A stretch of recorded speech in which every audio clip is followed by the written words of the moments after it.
Генерал энэ үг энэ цол цэрэг ирсэн хувьд эрхэм дээдийг илэрхийлдэг бол хүндрэлтний дунд цэрэг дайны агуу удирдагчийг илтгэсээр өнөөгчээ. Генерал цол 16 дугаар зуунд Европ төвд үүсэж өнөөдөр цэрэг аримтай бүхэл улс оронд хэрэглэж байна. Монгол улс генерал хэмээх эрхэм дээд цолыг цэрэг армийн удирдагч нартаа 1944 онд олгож эхэлснээс хойш 80 жил өнгөрчээ. Энэ хугацаанд төрийн цэргийн болон хууль сахиулах байгууллагуудаас ердөө 222 алтан мөрдөстөн тодрон гарсан байдаг. Харин 91 жилийн ойтойгоо золгож буй хил хамгаалах байгууллагаас 29 цэргийн албаагч генерал хэмээх эрхэм цолыг хүртсэн нь энэ цолны босго шалгуур үнэлэмжийн хүндлэлийг илтгэн харуулж байна.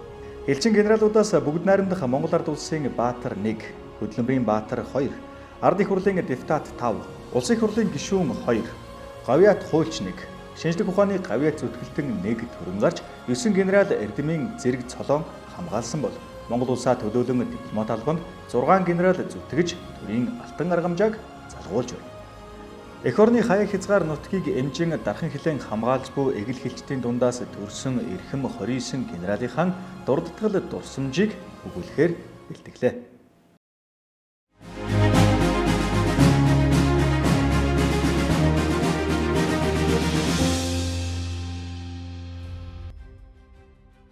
Генерал хэмээх эрхэм цолыг ардын засгийн газраас анхны 11 хүнд өгөхөд хязгаарын ба дотоодын цэргийг хэрэглэх газрын дарга Батын дорж хүртжээ. Тэрээр хил хамгаалах байгууллагын анхны генерал цолтон төдийгүй 1971 онд армийн генерал цолыг хүртсэн нь Монгол улсын цэрэг батлан хамгаалахын түүхэн дэх цорын ганц армийн генерал цолтой цэргийн жанжин юм. Баруун хилийн тулгаралт байлдааны ажиллагааг 1940-с 1947 онд удирдан зохион байгуулж 26 наснда буюу 1940 онд хязгаарын ба дотоодын цэргийг хэрэглэх газрын даргаар томилогджээ. Армийн генерал Батын доржид 1974 оны 9-р сард бүгд найрамдах Монгол ард улсын Баатар цол олгож ард их хурлын тэргүүлэгчдийн 1982 оны 260 дугаар зарилгаар хилийн цэргийн тэг 130 дугаар ангийг түүний нэрмжил болгон Завхан аймгийн Улаастай, Алдар хаан, Ховд аймгийн Уянж суманд хөшөө дурсгалыг нь босгон мөнхжүүлсэн байна.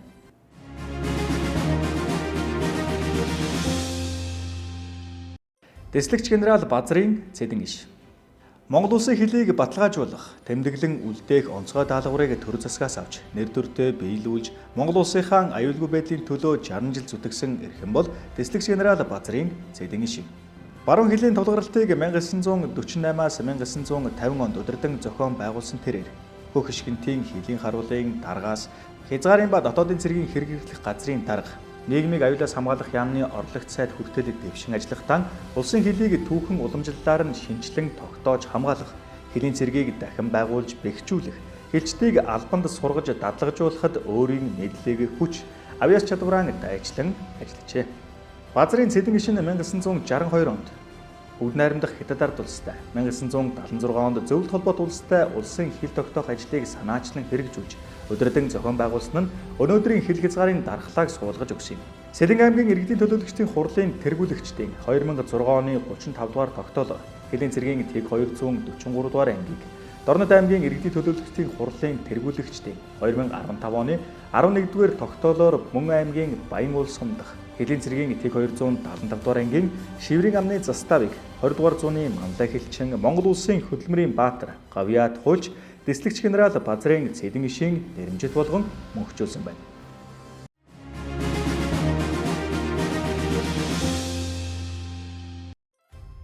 Дэслэгч генерал Жамбын Жамин.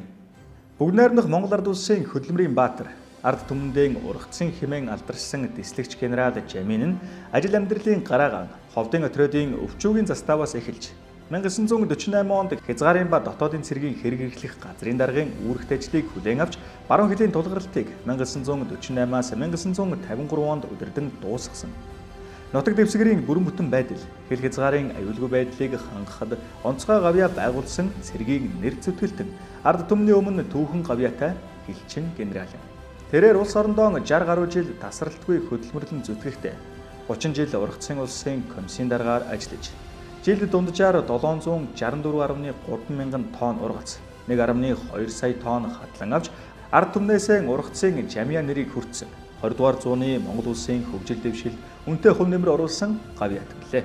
Нийслэлийн иргэдийн төлөөлөгчдийн хурлын тэргүүлэгчдийн 2009 оны 7 дугаар сарын 1-ний 89-р тогтоолоор улсын батлан хамгаалах туслах нийгэмлэгийн техникийн спортын төвийг түүний нэрэмжит болгосон бөгөөд гаднах талбайдан баатрын хөшөөг босгон үйс хавьяаг нь мөнхжүүлжээ.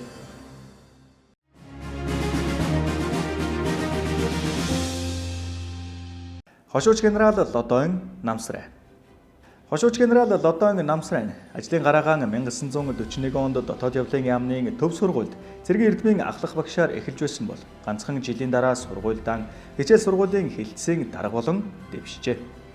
Тэрээр 1945-аас 1947 онд Зөв толгойд улсад Фрунзeng нэрэмжит цэргийн академид суралцсан төгсөөд дотоод явлын яамны төв сургуулийн захирал, штабын даргын албан тушаалыг хашиж, цэргийн боловсон хүчнийг бэлтгэх үүргийг 1951 он хүртэл хашиж, Дорнодын хэдийн отрядын даргаар томилогдсон байна. Түүний нэгэн дурдт галд би дандаа л ном эрдмийн хойноос хөөцөлдөж явсан хүн учраас отряд удирдна гэдэг хэцүү байлаа. Зэмлүүлж явлаа, магтуулж явлаа хэмээсэн байдаг. Үүний дараа хязгаарын ба дотоодын цэргийн хэрэглэх газрын орлогч бөгөөд штабын даргаар 1970-аас 1976 онд ажиллаж дөнгөж хөл дээрээ босож байсан хязгаарын цэргийг бэхжүүлэх, хилчдийг сургах, дадлагжуулах үйлсэд өөрийнхөө хөдөлмөрийг харамгүй зориулсан багш, сурган хүмүүжүүлэгч байсан юм.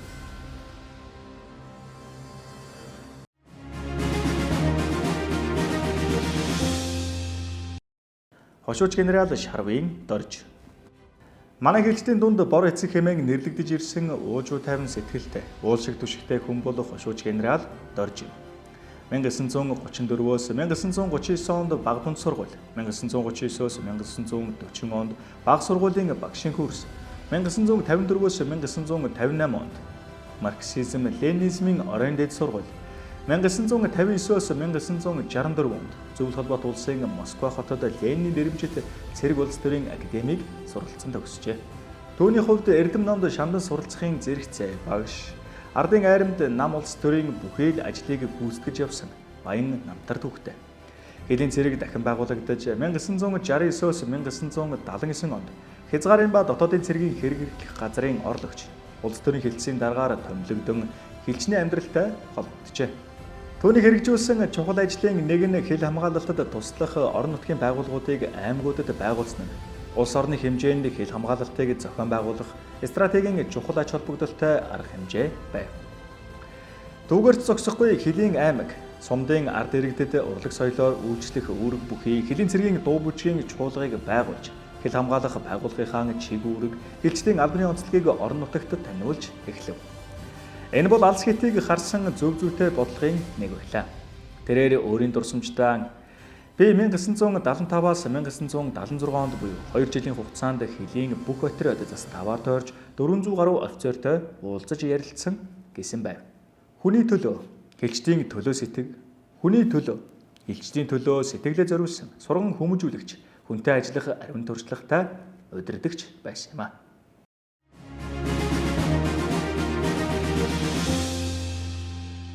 Дэслэгч генерал Шавын Арвай. Монгол улсын ногоон бүрдэст хилчдийн дундаас төрөн гарсан цорын ганц, шинжлэх ухааны тавьяа зүтгэлтэн, цэргийн шинжлэх ухааны доктор, профессор Дэслэгч генерал Шавын Арвай одоогийн хил хамгаалах байгууллагыг 1976-аас 1982, 1986-аас 1990 онд удирдах байлаа. Нэгэнтээ эрхэм генерал, хүн нэг амьдрахтаа нэр төртэй сайхан амьдрах. Тэгвэл нас ахиж эргэн санахад хоёр амьдрсан мэд сэтгэл ханах болно хэмээн хэлсэн байдаг. Үнэхээр тэр тэгжил амьдэрсэн. Түүний алдрыг дусах төдийд хийж бүтээсэн үйл хэрэг, улсын хил хамгаалалтад оруулсан хувь нэмэр нь Монголын хилчдийн төдийгүй хил судлалын шинжлэх ухааны салбарт дурсагддаг. Тэрээр улсын хилийн цэргийг бэхжүүлэх талаар тууштай арга хэмжээ авсны үр дүнд хил хамгаалалтыг бэхжүүлэх эрх зүйн баримт бичгүүдийг боловсруулжээ. Монгол улс ардчилсан нийгмийн тогтолцоонд шилжсэн 1990 онд тэрээр хил хамгаалах байгууллагын удирдлагын албан тушаалыг шинэ үеийн залуустан өгч эрдэмийн зам мөрөө 30 гаруй жил хөөсөн байдаг. Сурч төгссөн сургууль бүрээн онц үнэлгээтэй төгсөж дэлхийн олон орны сонсогчдын дунд Азийн 10 шиг суралц хэмээн цоллуулж явсан түүний хувьд хил судлалын шинжлэх ухааныг хөгжүүлэх үйл хэргийг түгээн дэлгэрүүлэх ажлыг тод томруунаар гаргаж ирсэн хүн юм. Дорногов аймгийн замын үд сумдах хилийн цэргийн техник 108 дугаар ангийг эрхэм генералын нэрэмжит анги болгон хилчид хүндэтгэн дурсдаг билээ.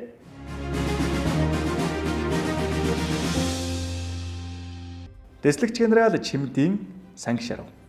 Хилийн цэрэг дахин байгуулагдсан хүнд хэцүү цагт хэл хамгаалалтыг бэхжүүлэх, хэлчдийн ажиллаж амьдрах орчин нөхцөлийг сайжруулах, хариуцлагатай ажлыг нуруундаа үрсэн хүн бол дэслэгч генерал Чимдийн санги шарав. 1948 онд цэргийн албанд татагдсан ирснээс хойш төв сургуульд сонсогч, багш, намын товчооны дарга, хязгаарын ба дотоодын цэргийн хэрэг эрхлэх газрын улс төрийн хилцээний хувьсгалт залуучуудын эвлэлийн даргаар ажиллаж байжээ.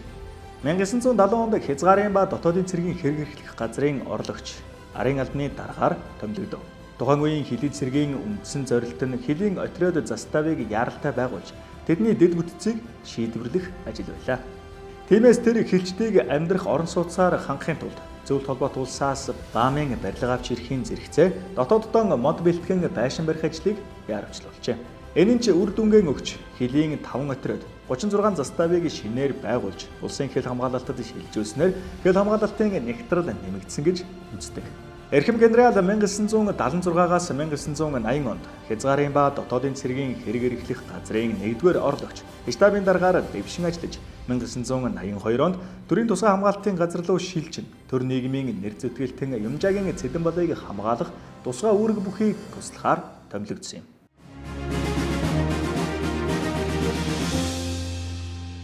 Хошууч генерал Лувсан осрын Баябазар. Хэлж халдашгүй дархан хилийн албанд тасралтгүй 45 жил зүтгэсэн хошууч генерал Лувсан осрын Баябазар нэгэнтээ гаргасан шийдвэр бүр нь асар их хариуцлагыг үүрдэг албыг хашихтан хилчдэн итгэж сэтгэл хангалуун байсан гэж дурсан ярьж байжээ. 1964 онд буян тухайгийн нисхийн байцааг өнгөрүүлэхийн шалгагч офицер албаны даргаас ажлын гараагаан эхэлсэн тэр офицер хүний туулах бүхий л замналыг туулж удирдах албан тушаалуудыг хашсаар 1982 онд хилийн ба дотоодын цэргийн удирдах ерөнхий газрын даргаар томилогдож хилийн цэрэг гих өнөр бүлийг тэргүүлэх үүргийг хүлээсэн юм. Үүний дараа 1984-өөс 1986 онд нийгмийг аюулаас хамгаалах яамны орлогч сайдаар ажиллаж байв.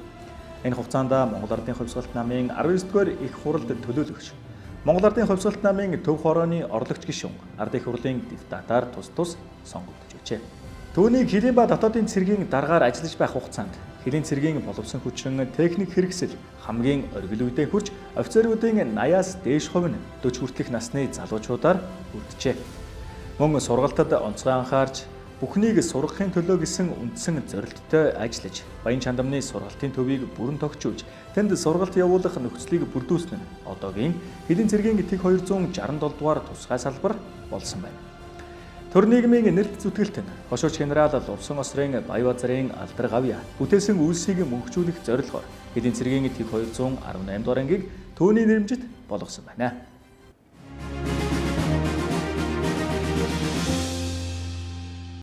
Хошууч генерал Жамдоржийн Даштава. Ард түмэнд одонт хороо хэмээн алдарсан 05 дугаар ангид 10 сар алба хааж, алс холын Алтан Москваг зорих болсон азтай баг дарга бол хошууч генерал Даштава юм. 1976 онд одонт хороонд даргаар, 1980 онд хилийн ба дотоодын цэргийн удирдах ерөнхий газрын орлогч, хилийн цэргийн штабын даргаар томилогджээ. Шин цэргээс ангийн захирагч болтлон 3 удаа эргэн ирж 21 жил алба хаасан алдар түүхт хороо ах дүүгээс өөрцгүй дассан хамт олноо орхих амаргүй байсан гэдэг. Тэрбээр хилийн цэргийн 2 анги, 10 гаруй застав, барилга, инженерийн батальон, хөвсгөл, Сэлэнг аймаг дахь хилийн бүрэн эрхт төлөөлөгчийн газар, тэдгээрийн харьяа хилийн постуудыг шинээр байгуулж, хил хамгаалалтын нэгтралыг нэмэгдүүлэх, өмнөд хилийг инженерийн байгууламжаар төхөөрөмжлөхөд чухал ач холбогдол өгч байв. Мөн нисхийн холимог эскадрил байгуулснаар хил хамгаалалтад агаараас дэмжлэг үзүүлэх, хилийн отряд заставуудад сонин хэвлэл, шууданг 7 хоногт багтаан хүргэх ажлыг саадгүй зохион байгуулж байжээ. Түүний биечлэн оролцож үр дүнг нь үзсэн чухал ажил бол хөрш улсуудтай байгуулсан гэрээ хэлэлцээрийн дагуу улсын хилийг хамтран шалгаж баталгаажуулсан явдал байлаа.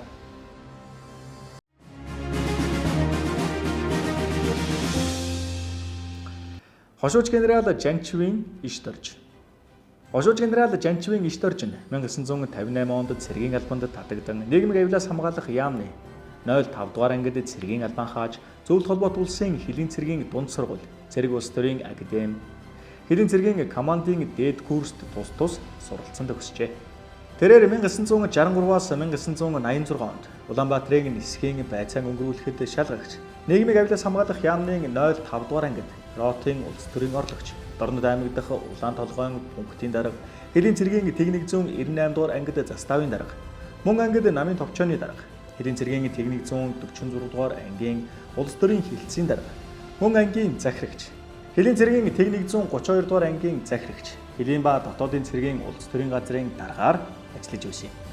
Удирдах албан тушаал хаших хугацаанд хэлцдгийг Хэлийн албанд дадлагжуулах, сахилах хариуцлага, сонор сэрэмжийг өндөржүүлэх чиглэлээр нэлээдгүй ажлыг хийж, тухайн үеийн улс төрийн байгууллагуудын дагаж мөрдөх удирдамж, журам зааврыг боловсруулж хэрэгжүүлж байжээ.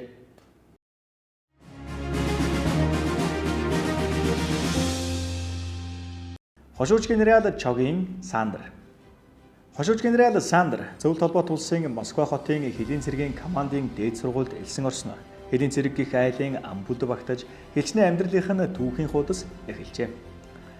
Ардчлалын салхи сэвэлзэж нийгэм тэр чигтэн тогтворгүй болсон тэр цаг үед залуухан дэд хурандаа цол олгож улсын аюулгүй байдлыг хангах ерөнхий газрын 1-р орлогч Хэлийн цэргийн даргаар томилсон нь хожимоо Монгол улсын 101 дахь генерал Чогийн Сандрын даруухан түүхийн эхлэл болсон юм. Хэл хамгаалах байгууллагын даргаар ажиллах хугацаанд буюу 1992 онд Монгол улсын хэлийн тухай хуулийг дахин шинжилэн батлуулсан нь хэлчдийн ажиллаж амьдрах нөхцөлийг гол тусгасан хууль болсон билээ. Монгол улсын эдийн засгийг хөгжүүлэх, ялангуяа иргэдийг улсын хэлээр чөлөөтэй нэвтрүүлэхээр хэл худалдаа, хэлээр импортын барааг нэвтрүүлэх, төр засгийн бодлогыг хэрэгжүүлж, боомтуудыг бие даан ажилуулах зорилгоор замын үдийн хэлийн шалган нэвтрүүлэх, Тэг 108 дугаар анги Цэлэг аймагт хойд хэлийн төмөр замын боомт, Алтан булгийн авто замын боомтуудыг нэгдсэн удирдлагаар зохион байгуулахын тулд хэлийн шалган нэвтрүүлэх Тэг 101 дугаар ангийг тус шинээр байгуулжээ. Мөн хойд хэлийн аймаг бүрийг хэлийн отрядтай болгож, хэл хамгаалалтын нэгтралыг нэмэгдүүлэх зорилгоор Баян Улгийн аймгийн Цагаануур, Завхай аймгийн Тэс, Булган аймгийн Тэшиг, Хинтэн аймгийн Дадал, Дорнод аймгийн Баян уул зэрэг сумдад хэлийн анги тусгай салбаруудыг шинээр байгуулан хэл хамгаалалтын хүч хэрэгслийг бүлэглэн шаардлагатай газруудад байгуулсан юм. Хошууч генерал Чогийн Сандрын алдар гавьяаг мөнхжүүлж, Өмнөговь аймаг дахь Хэлийн цэргийн Тэг 131 дугаар ангийг түүний нэрэмжид болгожээ.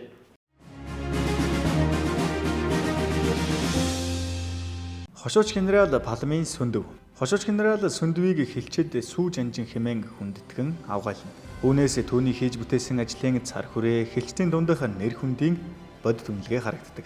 Зөвлөлт холбоот улсад цэргийн академид суралцаж төгсөөд домогт халах голын отрядын даргаар томилогдож хугацаанаас өмнө дэд хурандаа цол хүртсэн тэрээр 1988 оноос эхлэн Хэлийн ба дотоодын цэргийн удирдах ерөнхий газарт хэлтсийн дарга, штабын даргаар ажиллаж 1993 онд Хэлийн цэргийн удирдах газрын даргаар томилогдов. Төр засгаас даалхан хариуцуулсан ямар ч үүргийг нэр төртөө биелүүлж чаддаг. Тэр өөрийн хийсэн бүтээснээрээ батлан харуулж 2000 онд Хэлийн цэргийн удирдах газрын даргаар дахин томилогдсонд хэлчээд чин сэтгэлээсээ баярлан хүлээн авсан юм. 2002 оноос эхлэн Монгол Хятадын хэлийг 2 дахь удаагаар шалгах хамтарсан комиссийн Монголын хэсгийн дэд даргын албыг давхар хашиж Монгол Хятадын хэлийн багныг боржин чулуун багнаар солих ажлыг зохион байгуулж гүйцэтгэжээ. Түүнчлэн Монгол улсын хэлийн тухай хуулийг боловсруулах, батлуулахад өөрийн оюун ухаан, хүч хөдөлмөр, хуримтлуулсан туршлагаан зориулсан юм. Хэлийн цэрэг бие дааж, хэлийн операц явуулж болно гэсэн онолыг бодит нөхцөлд тохируулан түүхэнд анх удаа хэлийн тусгай ажиллагааг 1995 онд зохион байгуулж удирдсан билээ. Мөн хэл хамгаалах ерөнхий газрын удирдлагын автоматжуулалтын төвийг байгуулж, бүгд найрамдах Солонгос улсын хөнгөлөлттэй зээлийн тусламжаар хэрэгжсэн МОН 4 төслийн хүрээд 19 отряд, 143 застав, дэдгэрийн бүх харуул манаануудыг 100% холбооны хэрэгслээр хангасан нь хэлийн застав харуул манааны тал орчим хувь нь орчин үеийн холбооны хэрэгслээр хангасан түүхэн үйл явдал болсон юм а.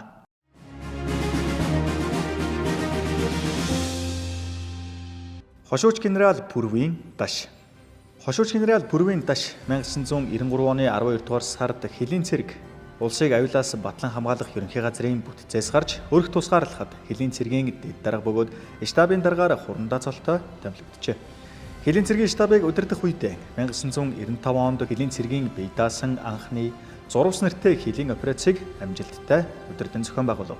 Монгол орны цаг агаар, газар зүйн нөхцөл, эдийн засгийн чадварт тохируулан улсын хөлийг хөлийн харуулаар хамгаалах онолыг санаачлан улсын хил хамгаалалтад нэвтрүүлж хэрэгжүүлсэн нь чухал ач холбогдолтой байлаа. Түүний мэргэжлийн ур чадварыг үнэлэн 2000 онд хууль зүйн дотоод хэргийн сайдын тушаалаар хөлийн цэргийн удирдах газрын дэд дарга, хөлийн цэргийн штабын даргаар дахин томилсон байна. Тэрээр Монгол улсын хөлийн тухай хууль, батлан хамгаалах тухай, гүйцэтгэх албаны тухай гэх мэт хэд хэдэн хуулийн төсөл, Монгол улсын төрөөс хөлийн талаар баримтлах бодлого, хил хамгаалалтын дүрмүүд, хил хамгаалах туслах хүчний гишүүдийн заавар зэрэг удирдлагын баримт бичгийг боловсруулахад оролцсноос гадна хөлийн харуул, зэвсэг түвшин ба бусад цэргийн өнөөгийн байдал, хөлийн харуулын заавар, хил хамгаалалтын онол, хил хамгаалалтыг шинжлэх ухааны үндэстэй удирдах зэрэг олон ном сурах хүчиг хэвлүүлсэн эрдэмтэн генерал юм а.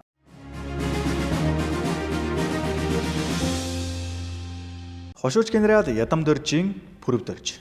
Хошууч генерал Ядам Доржийн Пүрэв Доржийн ажлын гараа заставын даргаас эхэлж тасгийн дарга, штабын дарга, отрядын дарга, хөлийн бүрэн эрх төлөөлөгч, төрийн тусгай хамгаалалттай газрын орлогч дарга, төрийн ордны хамгаалалтын албаны дарга, хөлийн цэргийн удирдах газрын дарга, хөлийн цэргийн командлагч, хөлийн цэргийн дээд сургуулийн захирал, дэд захирал, үндэсний аюулгүй байдлын зөвлөлийн ажлын албанд хөлийн аюулгүй байдал хариуцсан референт, Монгол улсын засгийн газрын харьяа, Бомтын нэгдсэн захиргааны даргын зөвлөх зэрэг албанд 2 бүс сэтгэлээр ажилласан билээ. Хил хамгаалах байгууллага 1996 онд засгийн газрын дэд бүтцийн байгууллагаас батлан хамгаалах сайдын эрхлэх асуудлын хүрээнд шилжихэд Пүрэв Дорж генерал хил хамгаалах байгууллагыг удирдсан. Түүнийг удирдах байх үед цэргийн шинжилгээний бодлогууд хэрэгжиж, төсөл хөтөлбөрүүд боловсруулагдсан.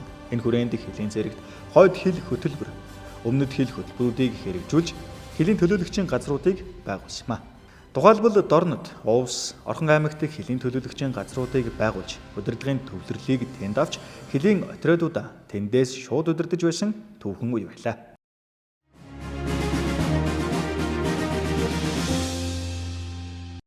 Хошууч генерал Сүхийн Гүржав. Хошууч генерал цэргийн ухааны доктор, профессор Гүржавыг 2 удаа хөлийн цэргийн штабын даргаар томилогдсон чадварлаг боловсон хүчин гэдгээр нь хэлчихэд сайн мэднэ. Москва хотын хөлийн цэргийн улс төрийн дээд сургуулийг төгссөн залуухан дэслэгч, хөлийн цэргийн Тэг 129, Тэг 146, Тэг 132 дугаар ангиудад ажиллаж байгаад улсыг аюулаас батлан хамгаалах ерөнхий газрын улс төрийн хэлтэст чиглэлийн ахлах ажилтнаар иржээ.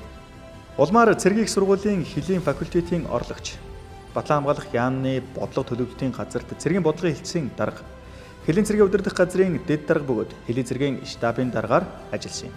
Түүний хөлийн цэргийн дэд дарга бөгөөд штабын даргаар ажилласан 1997-оос 2000 оны хугацаанд гэмт хэрэг зөрчил 50%-аар буурч, хөлийн зөрчлийн илрүүлэлт сайжран ахиц гарчээ. Тодорхойлбол Дорнод аймгийн нутаг дахь машины, Говь Алтай аймаг дахь спиртний хэрэг эрс буурч, Завхан, Увс, Хөвсгөл аймгийн хилээр гарч байсан ужигирсан зөрчлүүд багассан байна. Мөн Хавар 99, Намар 99 хөлийн тусгай ажиллагааг зохион байгуулж, Хавар 99-ийг өөрөө газар дээр нь биечлэн удирдсан юм. Түүнчлэн хөлийн эрэл, хөлийн операц зэрэг сэдвүүдээр удаа дараа команд штабын сургууль, штабын дадлага зэргийг хийж өчээ.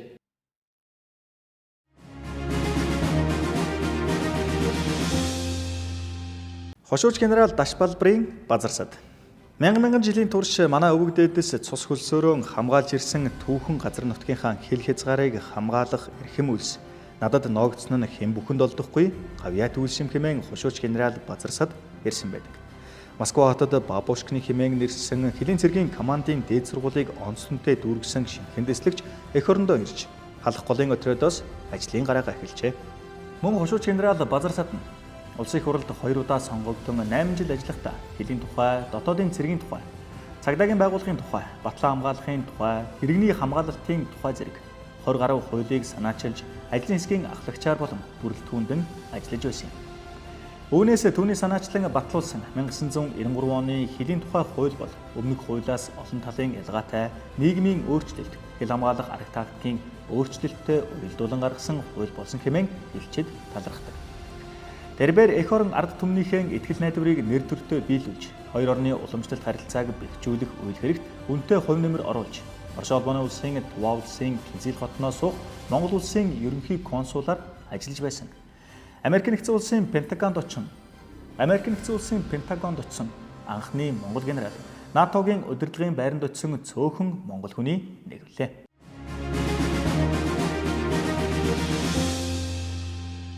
Хошууч генерал Аздын Баатар цогт.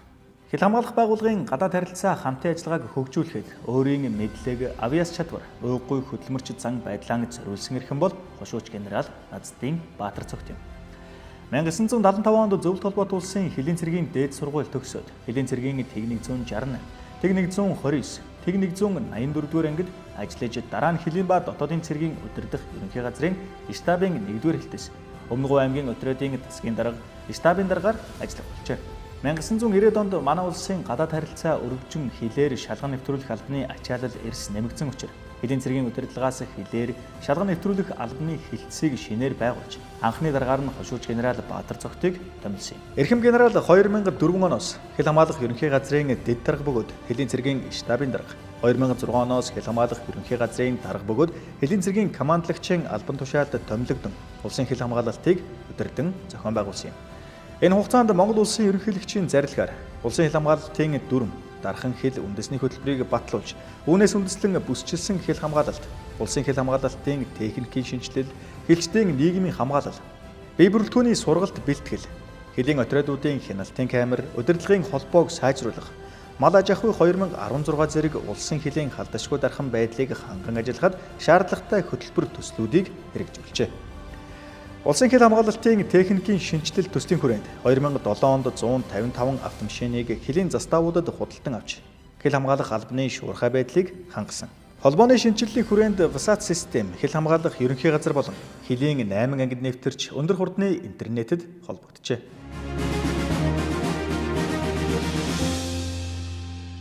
Бригадын генерал Дондвийн Ганбаатар.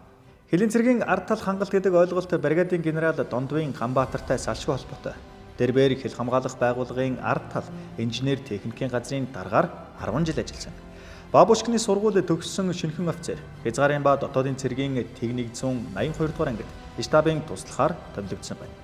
Өсгөр идүүтэй залуу даргыг олж таньсан хязгаарын цэргийн удирдлага түүнийг Зөвлөлт холбоот улсад дахин суралцуулахар болж Ленинград хотноо ард тал тээврийн академид 3 жил суралцсан байна.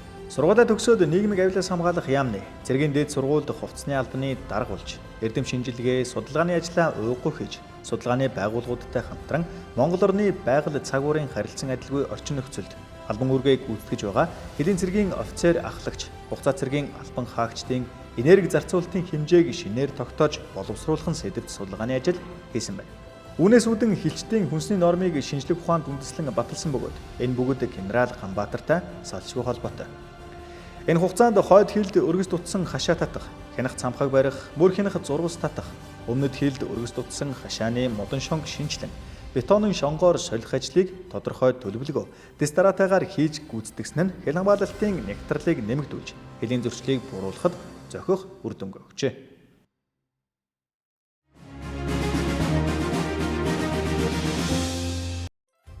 Хошууч генерал Цэдвийн сэргэлэн.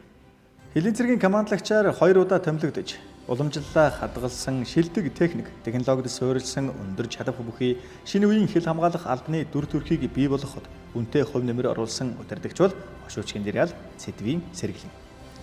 Тэрээр 1989 онд нийгмийг авиалаас хамгаалах яамны цэргийн дээд сургууль төгсөж, Хилийн цэргийн Тэг 108, Тэг 131, Тэг 184, Тэг 132 дугаар ангиудад ажиллаж 2006 оноос хил хамгаалах ерөнхий газрын захиргааны удирдлага эрхэлсэн дэд даргаар дэвшин дараа нь Хилийн цэргийн штабыг удирдах эхэлжээ. Түүний Хилийн цэргийн штабын даргаар томилогдоод хэрэгжүүлсэн томоохон ажил бол гэрээт цэргийг Хилийн заставт ажилуулах нөхцөл боломжийг сайжруулах байлаа. Гэрээт хилчний албыг төгөлдржүүлэх ажлыг эхлүүлж Хилийн цэргийн Тэг 129 дугаар ангийг гэрээт хилчний албанд шилжүүлсэн.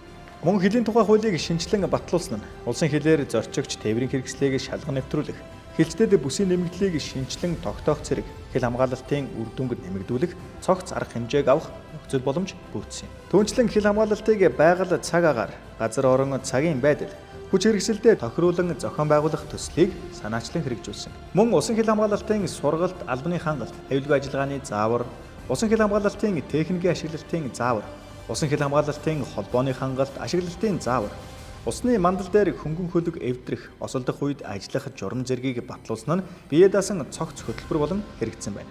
Өнөөдөр тэр Монгол төрийн жолоог атгалзаж байна.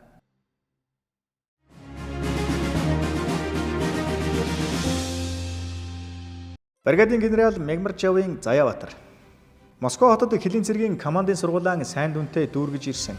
Будган ханхалсан дэслэгч Тэнэн говь дахь Хилийн заставын орлогчоос ажлын гараагаан эхэлж, заставын дарга отрядын штабын ажилтан, штабын дарга ангийн захирагч, Хилийн цэргийн ард тал хангалт хариуцсан дэд дарга хүртэл албан тушаалд шат дараалан дэвшиж, алтан саатай мөрдөс зүүсэн эрхэм бол бригадын генерал Заяабаатар юм. Бригадын генерал Мегмаржавын Заяабаатар нь хүнсний хангалт үйлчилгээг боловсронгуй болгох, тодорхой үе шаттай ажлыг зохион байгуулж, офицер ахлагч гэрээт болон хугацаа цэргийн албаагчдын чанар стандартын шаардлага хангасан хувцас хэрэглэлээр хангахаас гадна бүсчилсэн хил хамгаалалтад шилжих бэлтгэл ажлыг хийхэд томоохон хувь нэмэр оруулсан нэг юм. Мөн усан хил төслийг хэрэгжүүлэх ажлын төлөвлөгөө гарган батлуулжээ. Улмаар 4 жилийн дотор Хилийн цэргийн Тэг 306 дугаар ангид Гойр нуурт усан зогсоол байгуулж, Айстмаркийн хөнгөн хөлөг 2 ширхэг, газар уснаа явагч нэгийг хүргэж, жолооч, техникийн ажилтнуудыг сургаж бэлтгэн Хилийн инженерийн байгууламжийг нэмэгдүүлэх агропаркийн шинжилгээг хийх ажлыг удирдан зохион байгуулжээ.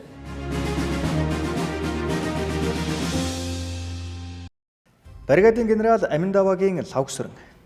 Хилийн цэргийн түүхэнд Аминдавагийн лавгсөрөн хэмээх эрхэм хүмүүн шалганы гэдгээрээ алдартай нэгэн.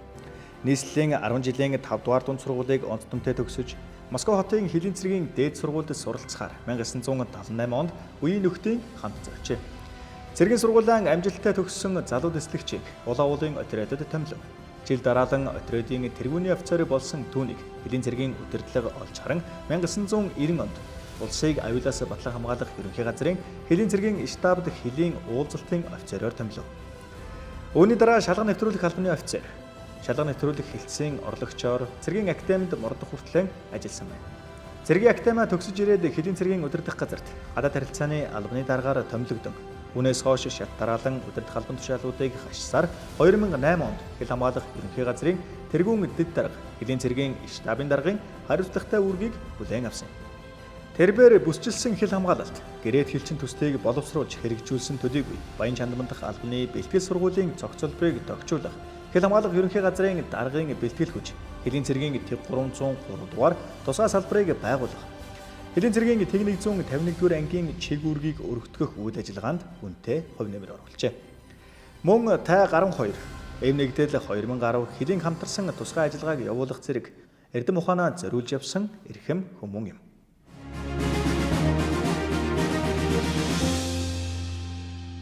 Хошууч генерал Шаркуугийн Лачинжав.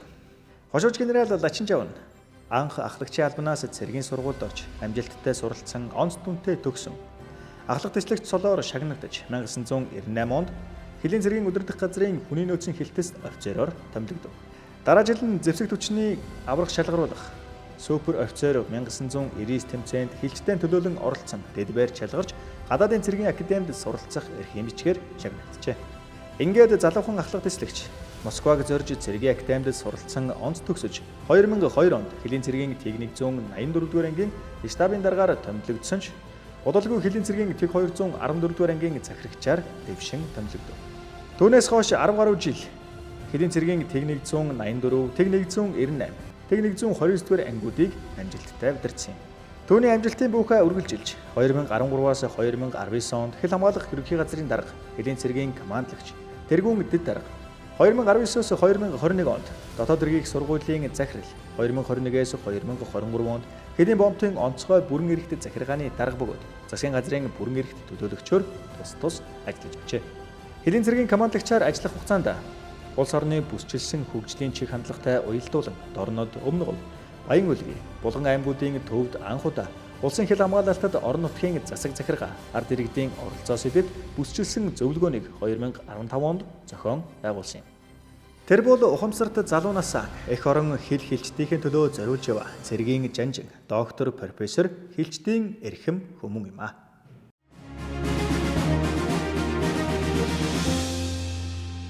Бригадын генерал Чавин Дивагийн сайн төр. Бригадын генерал сайн төр нь Хилийн ба дотоодын цэргийн 05 дугаар ангид 1982-оос 1985 онд хугацаа цэргийн албахааж зөвлөлт толгойд улсын Харьков хотод цэргийн ард талын дээд сургуулийг буудлагын зэвсгийн ашиглалтын инженер мэргэжлэр суралцаж төгсөн. Ажлын гараагаан 1990 онд Хилийн цэргийн Тэг 184 дугаар ангийн зэвсэг химийн албаны даргаас эхлэн Хилийн цэргийн Тэг 253 дугаар ангийн химийн засварын бүлгийн дарга инженер, хэлийн цэргийн удирдах газрын ахлах офицерын албыг амжилттай хашиж 1997-оос 1999 онд Батлан хамгаалахын удирдлагын академиг оператив тактик команд штабын мэргэжлэр суралцаж төгсөв. Цэргийн академиг амжилттай төгссөн түүнийг 1999 онд Увс аймаг дахь хэлийн цэргийн Тэг 245 дугаар ангийн штабын даргаар итгэл хүлээлгэн томилсон нь удирдлагын зөв шийдвэр байсан юм. Тун удалгүй захирагч болон дэвшиж тус ангидаа болон хэлийн цэргийн техник 168 дугаар ангийн захирагчаар ажиллаж байв. Түүний ажилсаг хичээнгүй аливаа зүйлд шинжлэх ухаанчаар ханддаг чанарыг үнэлж 2007 оноос хэл хамгаалах ерөнхий газрын ард тал инженер техник гэсэн газрын орлогч, зэвсэгдэл инженер техникийн хэлтсийн дарга, хэл хамгаалах ерөнхий газрын материал хангалтын хэлтсийн дарга, 2012 онд хэл хамгаалах ерөнхий газрын ард тал хангалт хариуцсан дэд дарга, 2014 онд хэл хамгаалах ерөнхий газрын захиргааны удирдлага хангалт хариуцсан орлогч даргаар томилов. Үүний дараа 2017 онд Монгол Улсын ерөнхийлөгчийн тамгын газарт төрийн цэргийн байгууллага хариуцсан ахлах референт ерөнхийлөгчийн зөвлөхөөр ажиллаж байгаад 2022 оноос дотоод хэргийн их сургуулийн эрдэм шинжилгээний нэгдсэн хүрээлэнгийн хэлийн аюулгүй байдал судлалын хүрээлэнгийн захирлаар томилогдсон өдгөө хүртэл ажиллаж байна.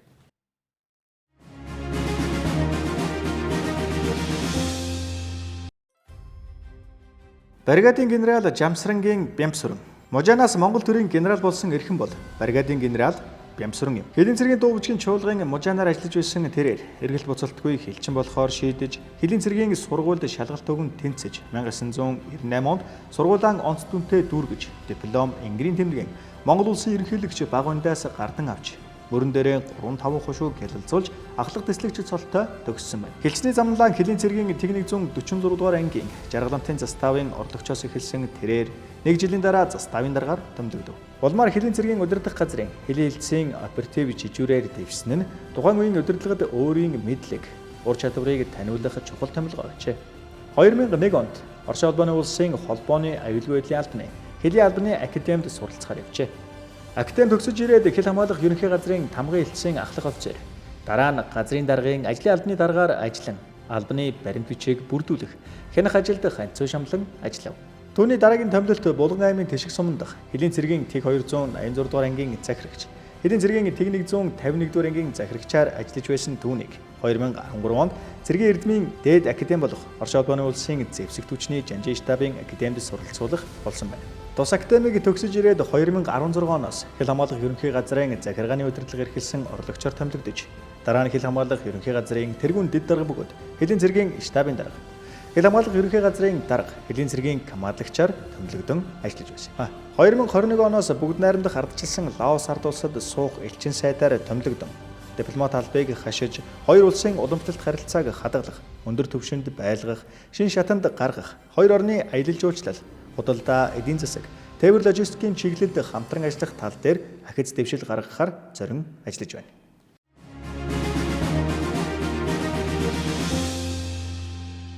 Туурах тусгаар Монгол Улсын хилээс төрсөн 29 эрхэм хэлчин генералаас хэл хамгаалах байгууллагыг удирдан хэлчдийнхээ төлөө бие сэтгэл, оюун ухаанаа чилээн мөр зэрэгцэн 5 генерал ажиллаж буй түүхийн нэгэн өвөрмөц үе тохиож байна.